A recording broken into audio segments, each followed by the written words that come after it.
Hey guys, Algebra 1. Today we're doing the final step to be able to graph parabolas. So today we're working on finding the roots.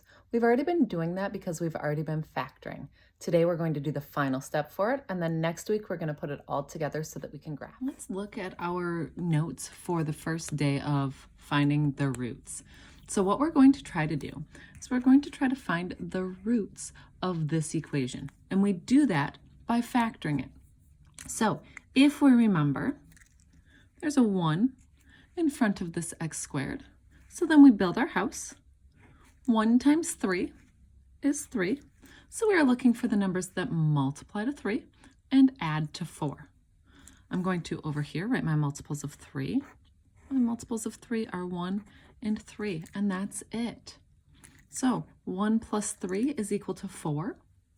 So now I'm going to rewrite this equation, and I'm going to rewrite it as 1x squared plus 3x plus 1x plus 3. And all I've done is I've substituted, instead of 4x, I've broken 4x up into 3 plus 1. We all agree that 3 plus 1 is 4. I've broken it up into something I can use. So now we know how to factor by grouping. So that's what we're going to do. What number can come out of 1 and 3? That's just a 1. I'll write my x's up here. How many x's can come out of x squared and x? Well, I see that I have 1x that I can circle. And so now I start my parentheses. 1 divided by 1 is 1. I had 2 x's. I circled 1, and that leaves 1 left. Plus 3 divided by 1 is 3. I had 1x. It's circled and pulled out here, so I'm done with that. Plus, because of this plus, what number can go into 1 and 3? That's a 1. Notice I do not have an x in both terms, so I can't take an x out. 1 divided by 1 is 1. I still have my x. Plus 3 divided by 1 is 3. Now, I have to look and see, do I have the same thing in my parentheses? And I sure do. So what that means is that I'm going to do 1x plus 3. That's what's in my parentheses, times a 1x plus 1. This one is being multiplied by plus 1.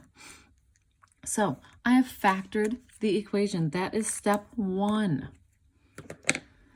Step 2 says set each factor to 0. So I'm going to take my 1x plus 3 and set that equal to 0. I'm also going to take my 1x plus 1 and set that equal to 0. So now I've set that equal to 0. Now it's asking me to solve for x. So I'm going to rewrite my 1x plus 3 is equal to 0 and my 1x plus 1 is equal to 0. All I've done is rewritten this down here so that it's in the box where I'm solving for x. Here, what's happening to x? I'm adding 3. So I'm going to subtract 3 because we do the opposite. So I have 1x is equal to 3. Or I can write it as x is equal to, negative 3, negative 3. Then let's look over here. Because remember, if I have a 1 in front, that means that it's the same thing. This is the same exact thing. So I have 1x plus 1. I want to subtract 1 from both sides. So I have 1x is equal to negative 1. Or I can rewrite it as x is equal to negative 1. So these are my roots. X at negative 3 and x equal to negative 1. We'll be using those next week. We're going to review what we've learned the last couple weeks, just so that it's fresh in our memory. Remember, the axis of symmetry is negative b over 2. If I come all the way back up to my equation, my b is 4. So I'm going to say that this is negative 4 over 2. My axis of symmetry is at negative 2. Now, last week we learned to put this negative 2 all the way back into the equation so that we can solve for where our vertex is. This week we're not doing that, but we will do that next week. Now we have to determine the direction of our parabola. So the direction of our parabola is based on my equation. My equation is 1x squared plus 4x plus 3, y is equal. So I'm going to look and see, is that positive or negative? Since it's positive, then that means the direction of my parabola is up. The last thing it's asking me to do is find my y-intercept. My y-intercept is 3. Please do not confuse your y-intercept, which is 3, and your vertex or your axis of symmetry. Two very different things. When we're doing this next week, I'll show you where to graph everything, and you'll understand what the difference is. Let's look at number 2. Number 2 tells me to factor my equation. Now remember, when we factor, we're going to multiply our first term and our second term. So 4 times 1 is 4. So we're looking for the numbers that multiply to 4 and add to a negative 4. Now notice, it adds to a negative 4, but when it multiplies, it's positive.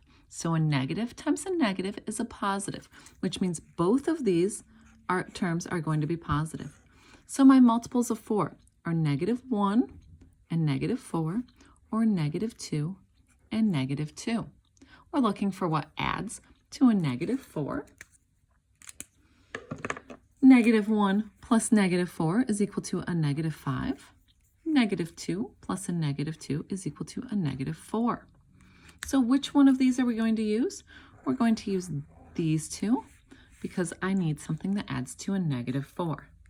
So what we're going to do is we're going to replace this negative 4 with a negative 2x and a negative 2x. So I'll have 4x squared minus 2x minus 2x plus 1. All I've done is I've substituted this negative 4x. Minus 2 plus minus 2 is equal to a negative 4. Now, this is 4 terms, which means that we can factor by grouping. So I'm going to put my parentheses around. So I'm looking for the highest number that goes into 2 and 4. If we looked on our factor sheet, we would see that that's a 2. I have 2 x's, so I wrote my x's above. How many x's can I take out of each? I notice that I can take out 1 x out of each of them. So 4 divided by 2 is 2. I had 2 x's, I took 1 out, so I have 1 left, minus 2 divided by 2 is 1. I had 1 x and I took 1 out, so this one does not get an x. Now because of this minus sign, I put a minus. What number can go into both 2 and 1? Well, the highest number that can divide evenly into 1 is a 1. I don't have an x in both terms. So negative 2 divided by a negative 1 is a positive 2. X. A positive 1 divided by a negative 1 is a negative 1. Now, do we have the same thing in our parentheses? We sure do. So that means that I'm going to rewrite what's in my parentheses, 2x minus 1. What is 2x minus 1 being multiplied by? It's being multiplied by 2x here. And what is it being multiplied by here? It's being multiplied by a negative 1. So now I'm done factoring. So our next step tells us to set each factor equal to 0. So I'm going to set 2x minus 1 equal to 0. I'm going to set 2x minus 1 equal to 0. Notice that these are the same. So these are the same. So I really only have to do that math once, only if they're exactly the same. So now it wants me to solve for x. So I have 2x minus 1 is equal to 0.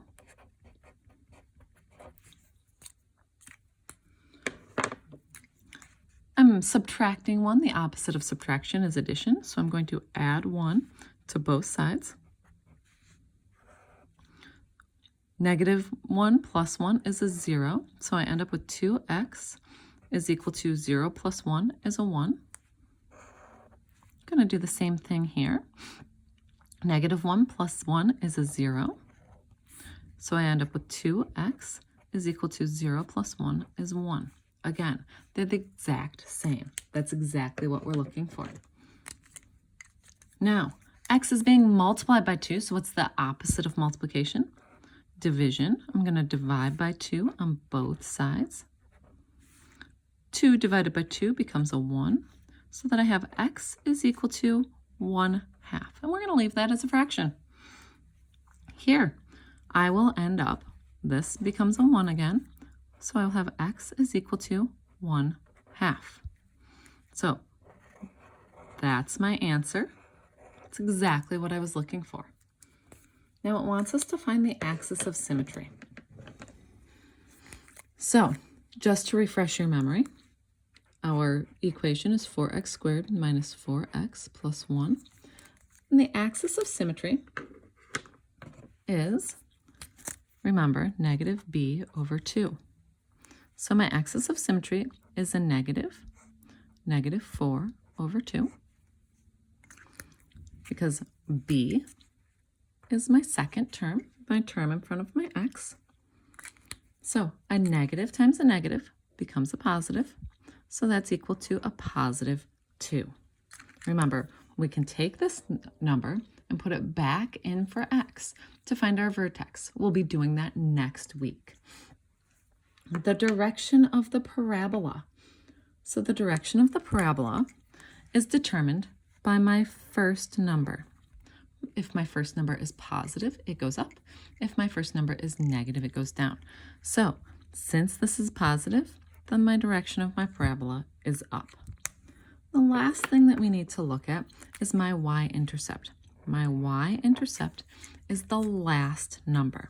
It is a 1. We'll be graphing all of this next week. Let's look at equation 3. So the first step says factor the equation. So we're going to multiply our first number and our last number. 9 times 8, it's a negative 8, becomes a negative 72. So remember, to get a negative number, one has to be positive and one has to be negative. So if I'm looking for the multiples of negative 72, I have negative 1 and a positive 72, or a 1 and a negative 72. I have a negative 2 and 36, or 2 and a negative 36. I have a negative 3 and 24, or a 3 and a negative 24. I have a negative 4 and 18, or 4 and negative 18. A negative 6 and 12, or 6 and a negative 12. And a negative 8 and 9, or 8 and negative 9. Now I have to add all of these together. So when I do that, I'm going to put what they add to in gray. So negative 1 plus 72 is equal to 71. 1 minus 72 is equal to a negative 71. Negative 2 plus 36 is equal to 34.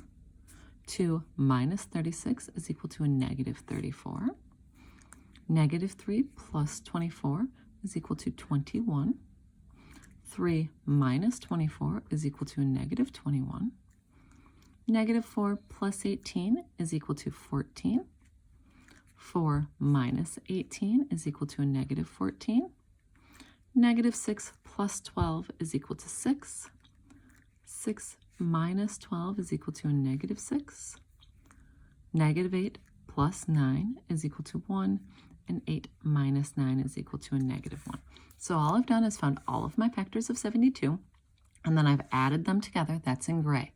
Now, I am looking for what adds to a positive 6. So when I look at what adds to a positive 6, I find that that's a negative 6 and a positive 12. So I'm going to rewrite this using replacing my positive 6 with a negative 6 and a positive 12.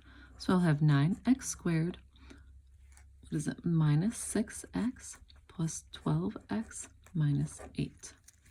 All I've done is replace my positive 6 with my negative 6 and positive 12.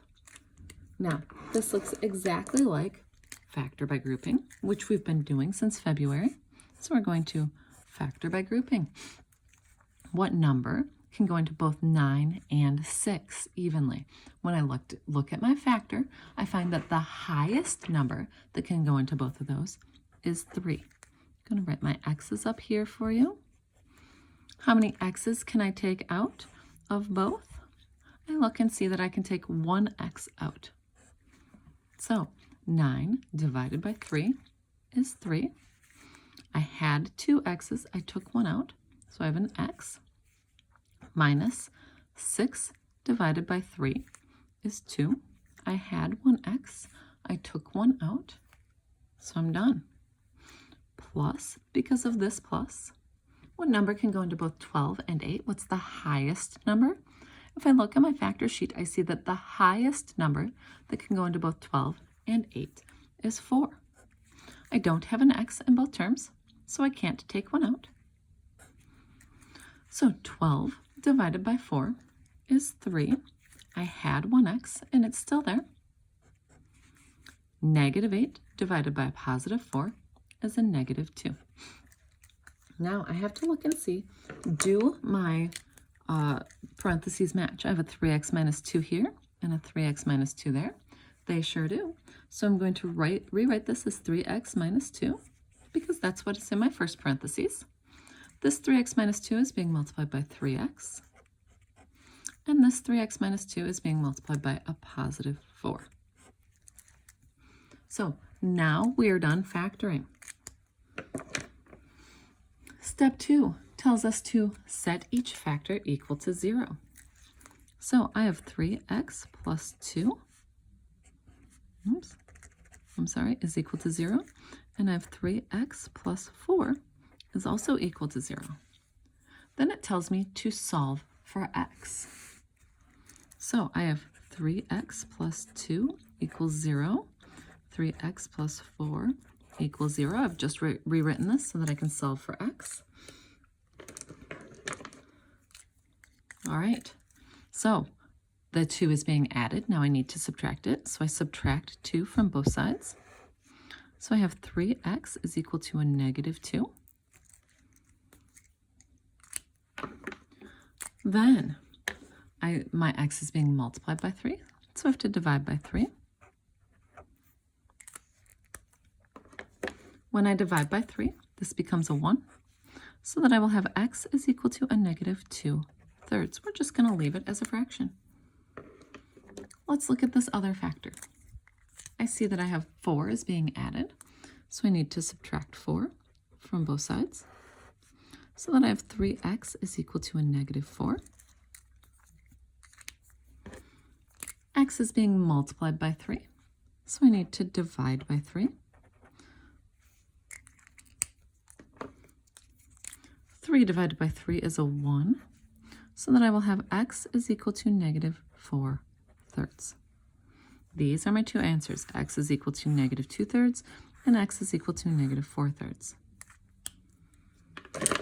Now it wants me to find my axis of symmetry. I'm going to rewrite my equation here so that you can see it. 9x squared plus 6x minus 8. My axis of symmetry. Remember that the axis of symmetry is negative b over 2. b is my middle term. So that means that I'm going to have negative 6 over 2. Negative 6 divided by 2 is equal to a negative 3. Remember, we can take this negative 3 and we can replace each of the x's to find our vertex. We're not going to do that today, but we should know how to do that so that we can do that next week when we're graphing. We have to determine the direction of the parabola. Direction of the parabola is based on my first number. If it's positive, it's up. If it's negative, it's down. So because this 9 is positive, we know that it is up.